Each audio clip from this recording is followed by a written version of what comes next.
Welcome again to Joe's Son of Boxing.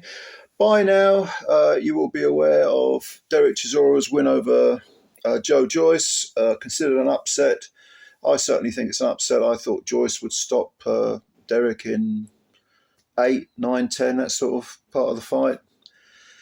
And he did come pretty close to stopping him, didn't he? A few times. The ref was looking very closely. Even at ninth round when Derek floored Joe, Joe was looking like he was really putting it on Derek. And Derek, you can never tell, he sort of hangs on the rope, sways, and he looks like he's out of it. And then suddenly, boom. That's exactly what happened in the ninth round. He got the knockdown, he got the win, deservedly so. But after the fight, Derek said, I'd like 2 more fights. And he mentioned the next one being in Manchester. Now, the question is, who could he fight? A lot of people are saying he shouldn't be fighting anyone. And I understand that argument. Here's my personal belief, which could be wrong. I could be wrong about this totally. So don't take it as gospel truth. But I can't say this without sounding tasteless. But I think Derek, as far as punch drunkenness, pugilistic dementia, CTE, whatever label you want to put on it, I think that ship has sailed. I think if it's going to kick in later in life, which it will, I would be shocked if it didn't. Derek's just taken too many punches for it to be even an issue. Now, I mean, it's an issue, but for it to even be a debate. Now, of course, people will say, yeah, but it could get worse. Absolutely, it could get worse. Don't get me wrong. I think Derek should have retired a few years ago, but that's just me, who am I to tell a man not to fight? He is a fighter. It seems to define him. It seems to be what he loves doing. And yeah, we all do things. We all live a lifestyle that a lot of us that may not be conducive to a long life. Some people don't want to live forever. Some people aren't bothered about, sort of getting old and crumbling away. They'd rather be a shooting star, burn brightly, maximize their legacy, and then bow out early. And that seems to be the philosophy of Derek Chisora. But getting back to the issue of who is he going to fight next, who would you like to see him fight next? Well, one thing that was mentioned was DILLIAN WHYTE. And do you know what? I don't think that's a bad shout. I think that's a very intriguing fight. Now, they fought twice before, of course. The first one was very, very close. I thought Derek edged that fight ever so slightly.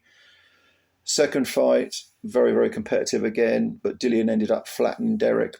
There is a little caveat to that second fight, and that is that the referee was making a nuisance of himself, being a little bit over officiating, let's put it that way. And it took Derek's mind off what he was doing, and then he wasn't concentrating, and DILLIAN flattened him with the left hook. And all credit to DILLIAN. I mean, DILLIAN's another warrior. I've got respect for these guys. But a third fight between DILLIAN and Derek, I think that would be it would be appealing from an entertainment point of view. It would be good for Derek because it would give him a chance to somewhat avenge the 2 previous fights. So that would I mean, he doesn't need motivating, does he, Derek? And he put money on the table and he'll fight. But I think he would probably like that fight. Don't forget, he avenged the Kubrat Pulev loss. Although I did think he lost that second fight as well, but that's by the by.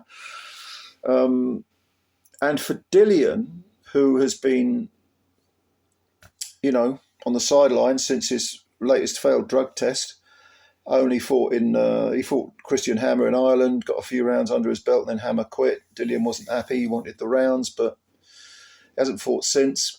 For DILLIAN, that would be, it'd be another case of someone who's out in the cold being given an opportunity. Because the one thing about Derek is that now he's beaten Joe Joyce. Clearly, his stock has risen, but probably more importantly, he's in the public. He's in the public limelight at the moment. And although he's got so much wear and tear on him, there is no more popular heavyweight in Britain. I mean, everyone loves Derek. He's a fighter's fight. The hardcore fans love him. They worry about him. The casuals love him. There's a reason why he's done so many pay-per-views, and that is that he gives everything and he's entertaining. Dillian, likewise, is an entertaining fighter. He's shown a lot of vulnerability in recent fights, a lot of vulnerability. Not getting knocked out cold by Povetkin. He avenged that fight around earlier in the rematch. Got knocked out again with another uppercut by Tyson Fury. Was going to fight AJ again. Didn't happen because of the failed drugs test. I mean, Derek in the post-fight interview said, yeah, I'll fight Dillian so long as he's clean. And if he's not clean, I'll fight him with whatever he's on. So in other words, I'll take it as well. That seemed to be Derek's attitude. He wants that Dillian White fight. And yeah, it is a good matchup. I mean, I just think it would tell us where both fighters are. We kind of know where Derek is, don't we? But it would tell us where Dillian is, certainly. There's only a problem here, and that is that Derek said, I want that 49th fight in Manchester. And that means that Dillian would probably have to get a British Boxing Board of Control license, which he will not have at the moment. It will be his license, I would imagine, has been suspended. And I can't see the board giving him a license until they've investigated the latest drug failure, which is, I mean, he's got a history of this, isn't he, old Dillian? So that will probably be the big stumbling block, which might prevent this fight. That's if Derek wants it in Manchester. If they could go abroad and do it, Saudi,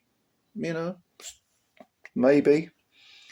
I always think, ever since we had, Filip Hrgovic against Mark Demore, anything's possible in Riyadh season. Any matchup is possible. But yeah, I don't know.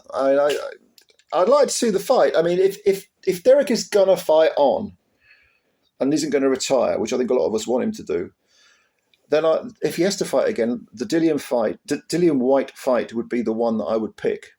That's the one I would want to see. So yeah, I don't want to see Derek, fighting someone like Moses Atama who's going to smash him up. Well, you never know with Derek, do you? But if anyone can give Atama those much needed and much missed rounds, it's probably Derek Chisora. But I don't want to see him as fodder for these young kids. I mean, Derek against Fraser Clark would be a good matchup. Fabio Wardley and Derek, yeah.